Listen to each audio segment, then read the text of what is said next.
Halo semuanya, perkenalkan nama saya Wira Sanjaya, saya perwakilan dari kelompok 7 Data Mining. Saya dari kelas Teknik Informatika semester 3 di Ars University.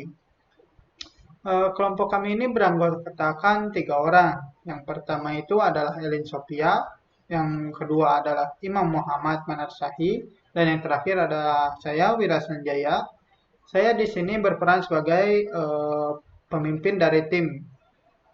Kemudian kelompok kami ini akan membahas tentang bagaimana menggunakan metode klasifikasi dengan RapidMiner. Namun sebelum itu, saya akan menjelaskan sedikit tentang apa itu metode klasifikasi dan beberapa rekomendasi algoritma yang bagus digunakan dalam metode klasifikasi ini. Eh, Metode klasifikasi adalah teknik dalam data mining untuk mengelompokkan data berdasarkan keterikatan data terhadap data sampelnya. Jadi metode ini tuh berguna untuk mengelompokkan suatu data, di mana dalam proses pengkelompokannya ini kita sudah tahu ingin mengelompokkan data tersebut menjadi seperti apa. Kemudian ketika kita membicarakan tentang metode klasifikasi, pasti kalian terbayang apa bedanya dengan metode clustering. Karena kedua metode ini itu sama kegunaannya untuk mengelompokkan data. Namun tetap ada perbedaan di antara keduanya. Nah, yang pertama itu adalah berbeda kategori. Nah, kategori yang dimaksud ini adalah metode klasifikasi itu termasuk ke dalam kategori supervised learning, di mana ini itu karena pada metode klasifikasi ini terdapat data labelnya, sedangkan metode clustering itu termasuk dalam unsupervised learning karena tidak memiliki data labelnya.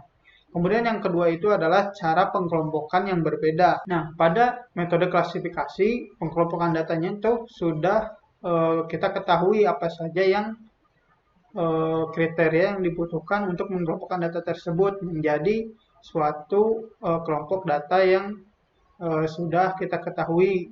Kemudian kita akan berlanjut ke simulasinya. Nah, dalam simulasi ini saya akan menggunakan Naive-Bayes terlebih dahulu ya. Namun sebelum itu kita akan melihat dulu alur proses dari metode klasifikasi ini. Nah, dalam tahap pertama itu ada dataset. Nah, dataset ini dimaksud untuk mempersiapkan inputan datanya. Entah data itu bersifat publik atau privat. Nah, data bersifat publik ini biasanya terdapat di internet yang bisa diakses oleh banyak orang. Nah, sedangkan data privat ini hanya orang-orang tertentu saja atau hanya dalam organisasi saja dapat diaksesnya. Kemudian setelah kita menyiapkan data setnya, kita melakukan pre-processing. Nah, pre-processing ini tuh dimaksudkan untuk menghilangkan missing value, entah kayak seperti yang duplikat atau data yang tidak lengkap. Kemudian setelah melakukan pre-processing ini, data setnya akan dibagi menjadi dua. Yang pertama itu data training dan yang kedua itu data testing. Data testing ini tuh digunakan untuk mengetes data trainingnya. Jadi data testing ini menjadi patokan untuk data trainingnya, apakah prediksinya benar atau tidak. Kemudian dari proses data training, nah akan masuk ke proses model fit. Pada proses model fit ini data training akan digabungkan dengan algoritma tertentu, di mana kalau dalam video ini akan menggunakan model Naive-Bayes terlebih dahulu ya. Jadi data trainingnya akan disatukan ke dalam algoritma Naive-Bayes. Nah, setelah itu data training yang sudah disatukan dengan model fit-nya akan berlanjut ke proses apply model. Nah, di mana dalam proses ini itu akan melakukan pengetesan ya, apakah prediksi dari Naive-Bayes ini dengan data testingnya apakah akurasinya tinggi atau tidak. Nah, semakin tinggi akurasi itu semakin baik. Nah, kemudian setelah itu kita akan melihat hasilnya, yaitu berupa akurasi atau sesuai dengan hasil dari algoritmanya itu sendiri. Nah, setelah kita mengetahui ini, mari kita lanjut ke simulasinya menggunakan RapidMiner. Kita lihat kembali terlebih dahulu alur proses dari metode klasifikasi. Proses pertama itu adalah mencari datasetnya, di mana dataset ini mempunyai dua jenis. Yang pertama itu data public, yang kedua itu data yang private. Nah, kali ini saya akan menggunakan data yang bersifat public. Nah, kita dapat mencarinya ke situs yang bernama tahu dataset. Nah, kita klik yang paling pertama ini. Nah, kita scroll ke bawah. Nah, di sini terdapat beberapa sumber dari internet ya. Yang pertama, yang atas ini yang berasal dari Indonesianya ya.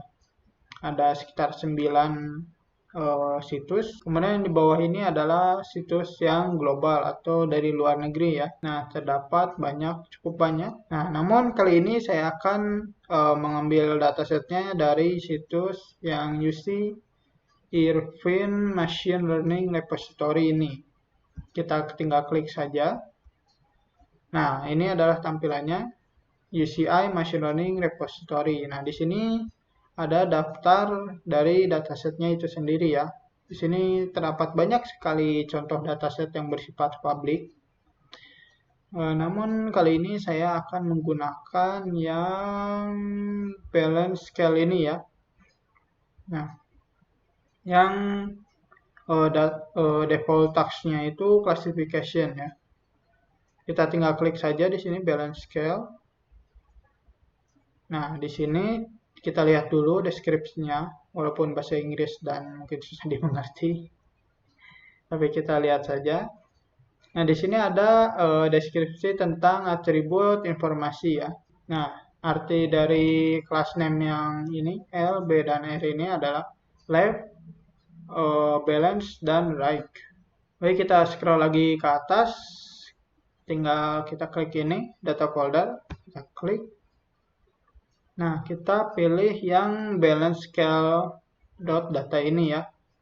Walaupun sebenarnya ini tuh sepertinya tidak didukung oleh RapidMiner-nya sendiri ya, yang formatnya untuk .data ini.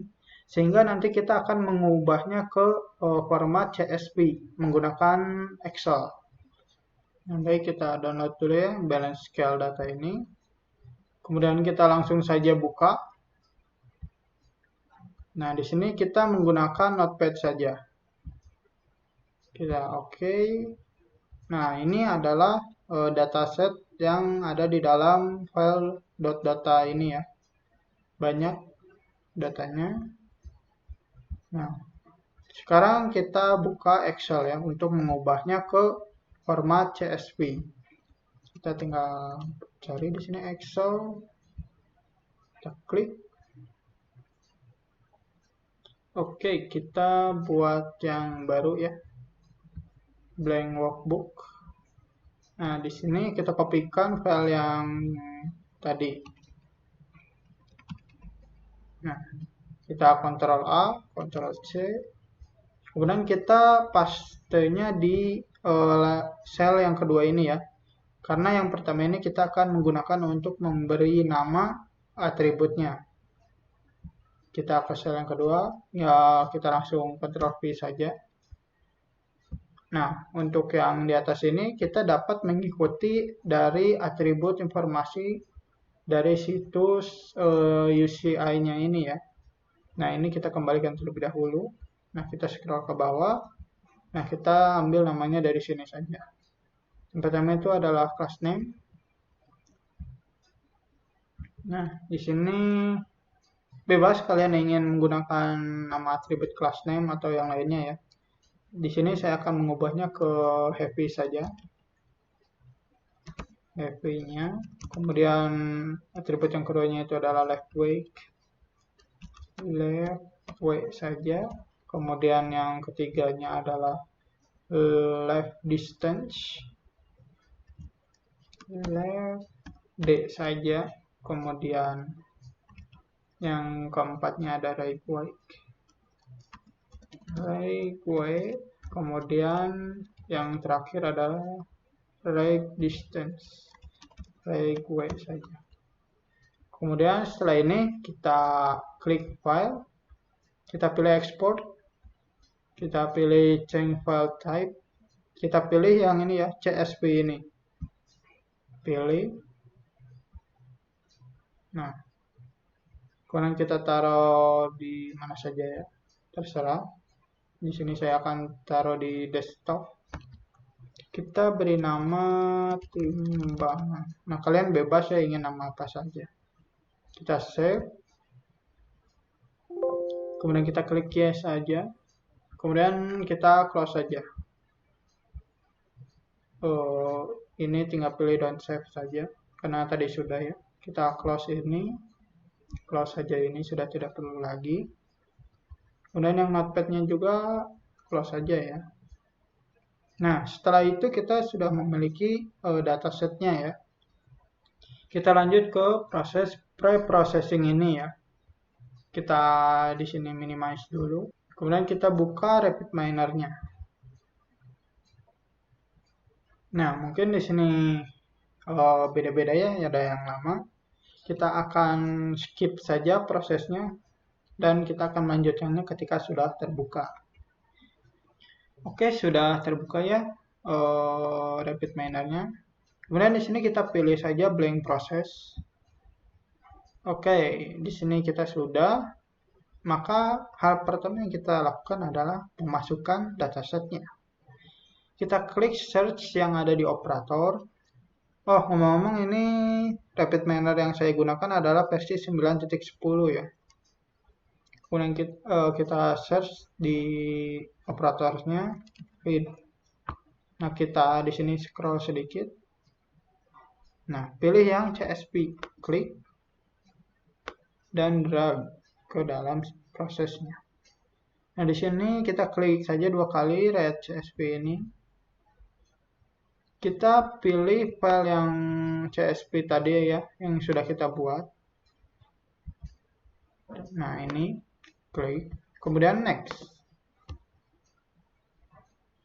Nah, ini sudah terpisah-pisah ya jadinya, karena ini otomatis oleh RapidMiner-nya. Kemudian kita klik next saja. Nah, di sini sesuai dengan syarat dari metode klasifikasi ini, kita harus mempunyai data labelnya. Nah, di sini kita jadikan heavy ini menjadi data label ya. Kita klik saja di icon dropdown ini. Kemudian kita pilih change role. Kemudian di sini kita pilih label. Kemudian oke. Oh, maaf, ternyata di sini ada salah penamaan ya. Kita ganti saja namanya, rename column salah satu. Nah, ini jadi tadi itu right distance-nya yang paling terakhir. Kita ganti jadi right D saja. Oke. Nah, kemudian sudah tidak ada error lagi ya. Kita pilih finish.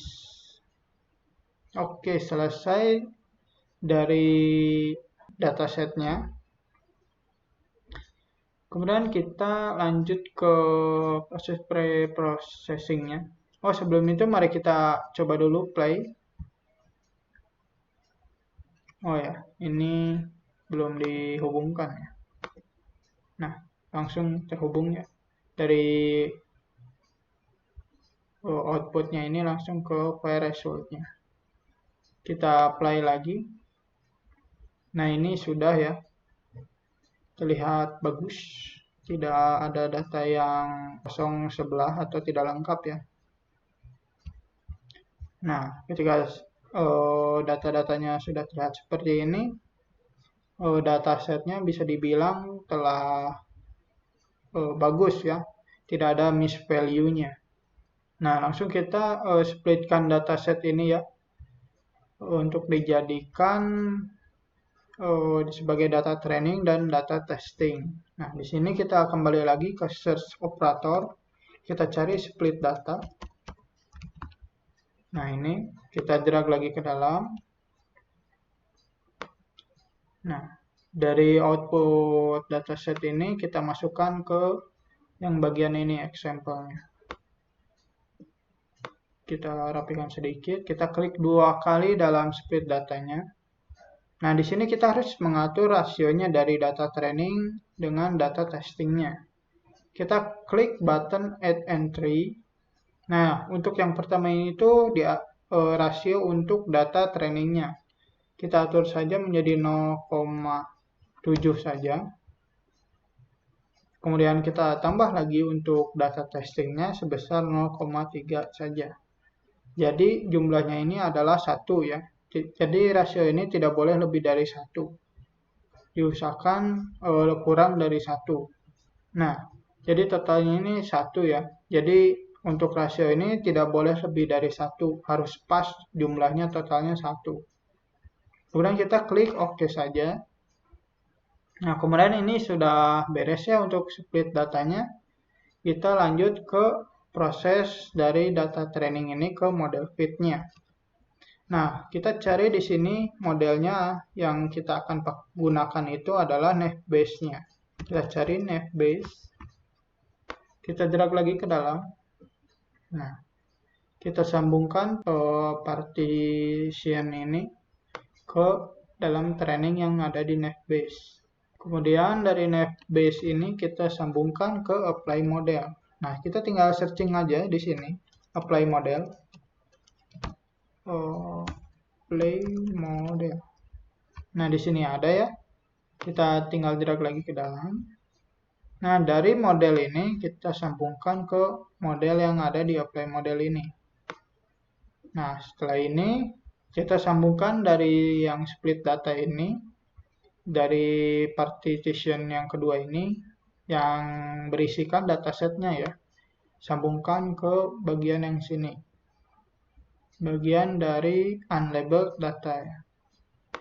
Kemudian dari sini kita harus menampilkannya, namun kita tidak bisa ya langsung ke sini, kita harus pakai performance classification-nya. Kita kembali lagi ke search operator, kita cari performance. Ini kita scroll ke bawah. Scroll, nah ini kita pilih yang performance classification yang ini ya. Kita drag masukkan ke sini. Oke, kita geser sedikit. Nah, di sini. Nah, dari sini kita sambungkan dari label yang ini ya ke label dari performance-nya. Nah, di sini dari per ini kita masukkan ke sini, ke result. Nah, baru dari sini kita bisa merunningnya. Kita coba running. Nah, maka akan muncullah hasilnya besar akurasi yang didapatkan. Nah, di sini terlihat dari prediksi B-nya ini ternyata 0, 4, dan 11. Dan prediksi dari B-nya ini ternyata 0% ya. Kemudian untuk prediksi dari right-nya ini ternyata besar, 9,35%. Kemudian ada prediksi dari L-nya ini sebesar 96,51% ya. Dengan total akurasinya 88,24%. Nah, ini terbilang bagus ya untuk akurasinya. Kemudian kita kembali lagi ke desain ya. Nah, untuk menggunakan model fit yang lain, kita tinggal ganti saja dari naive Bayes ini ya. Kita hapus saja. Kemudian kita cari model yang lain, yang tadi itu ada decision tree. Nah, kita pilih ini decision tree, drag ke sini. Nah, maka akan muncul seperti ini ya. Seperti naive Bayes sebelumnya, kita sambungkan dari sini ke training data yang ada di decision tree. Nah, kita sambungkan dari sini ke model apply modelnya. Oke, kita coba langsung running saja. Kita running. Nah, maka akurasinya jelas berbeda ya biasanya. Jadi beda model fit, beda juga hasil akurasinya. Nah, untuk akurasinya sendiri ini cenderung bisa dibilang bagus ya. Kita kembali lagi ke desain. Nah, dari sini coba kita hubungkan dari example performance-nya juga. Kita rapikan sedikit. Nah, kita coba running kembali. Nah, maka akan tampilan yang tentu berbeda ya. Nah, ini tuh untuk label utamanya ya dari data training. Nah, ini untuk prediksinya. Nah, di sini untuk prediksi pertamanya benar ya. Sesuai. Nah, ini ada prediksi yang berbeda. Nah, begitu. Kalau kita lihat di sini, oke, ini sama ya, akurasinya tetap sama. Kemudian kita kembali lagi ke desain. Nah, kita coba hubungkan dari play model ini, kita hubungkan ke result. Nah, play model ini tuh yang dari testingnya ya. Jadi digabungkan dengan testing. Nah, kemudian kita running kembali. Nah, ini adalah tampilan dari decision tree. Nah, berbentuk pohon keputusan ini namanya. Jelas sangat besar ya. Sangat banyak pula. Oke, kita kembali lagi ke desain. Nah, untuk kali ini kita akan menggunakan cara yang lainnya ya. Selain menggunakan split data, kita dapat menggunakan cross validation. Nah, kita hapus saja dulu ini.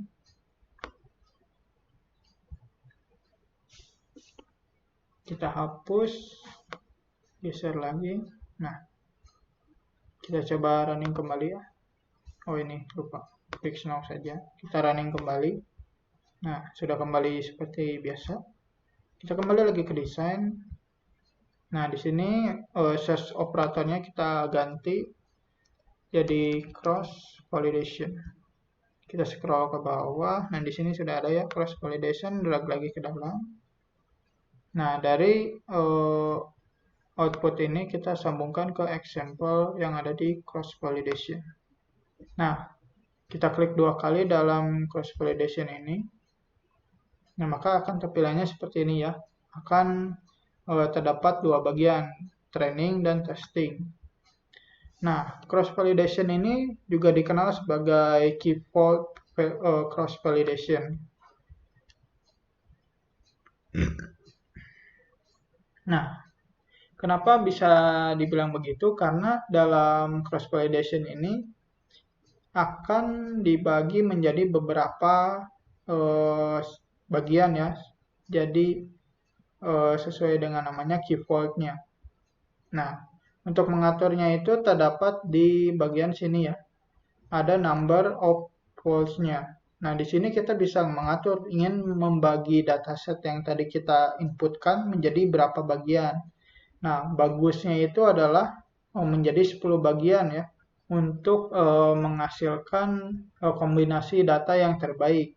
Nah, maksudnya terbaik di sini itu bisa terbaik dari akurasinya, dari error rate-nya, kemudian yang lainnya. Nah, untuk sampling tab-nya ini kita bisa pilih ya di sini ingin linear atau shuffle atau otomatis. Nah, di sini kita pilih saja otomatis ya. Nah, sesuai dengan proses metode klasifikasi ya, untuk training yang ini kita hubungkan langsung ke metode fit-nya, di mana metode fit-nya itu adalah netbase-nya. Kita cari kembali di operator netbase. Nah, kita drag ke dalam bagian yang training. Nah, kita tinggal hubungkan dari training ini ke training yang ada di netbase-nya. Nah, dari sini kita masukkan ke modelnya. Kemudian setelah itu kita cari apply modelnya kembali. Nah, kita drag ke dalam bagian testing. Nah, karena di sini menghubungkan dari data training ke sini ya, modelnya. Kita masukkan ke model, kemudian tesnya ini kita masukkan ke ini ya, unlabel. Nah, ini tuh data testing ya. Jadi otomatis akan dibagi menjadi data training dan data testing. Nah, dibaginya itu dengan cara melakukan pengecekan berulang sebanyak key vault-nya, yaitu 10 ya yang tadi kita pilih. Jadi akan menghasilkan kombinasi data yang terbaik itu ya. Kemudian dari sini kita lanjutkan ke performance-nya untuk menampilkan hasilnya. Kita cari lagi ya di operatornya, performance-nya. Nah ini ya, yang classification, kita drag lagi ke testing. Nah dari label ini kita ke label yang ini ya. Nah kemudian dari sini sambungkan ke per-nya sesuai dengan di sininya ya, performance, di sini performance-nya. Oke, kita kembali lagi ke proses sebelumnya, kita klik yang ini ya, prosesnya. Nah, dari sini kita hubungkan modelnya ke result dan example-nya juga. Dan tadi ada performance-nya. Nah, kita gabungkan, kemudian kita running. Nah, maka akan menghasilkan akurasi yang berbeda juga ya, karena menggunakan cara yang berbeda. Yang tadi itu menggunakan cross validation ya. Sehingga menghasilkan akurasi yang lebih tinggi daripada Naive-Bayes yang menggunakan split data ya. Di sini sebesar 90,40% atau kurang lebihnya 1,83% gitu. Dari mikro rata-ratanya itu 90,40%. Nah, kemudian kita kembali lagi ke desain. Nah, oke, setelah itu kita coba ganti lagi ya metode fitnya. Kita ganti lagi Naive-Bayes-nya, delete saja. Kemudian kita cari decision tree yang tadi ya. Decision tree-nya kita drop lagi di sini. Kita hubungkan lagi. Nah, kemudian di sini mode-nya kita sambungkan lagi ke mode-nya. Nah, oke, selesai. Kita coba running kembali. Nah, maka hasilnya ini mungkin sedikit menurun dari cara sebelumnya menggunakan split data ya. Kemudian kita lihat lagi dari decision tree-nya. Oke, tetap sama ya, banyak. Oke, sample set-nya tetap sama ya. Oke, kita kembali lagi ke desain. Nah, mungkin segitu saja yang dapat saya sampaikan dalam video ini. Mohon maaf bila ada salah-salah kata. Terima kasih telah menonton video ini. Dan semoga video ini dapat berguna. Terima kasih.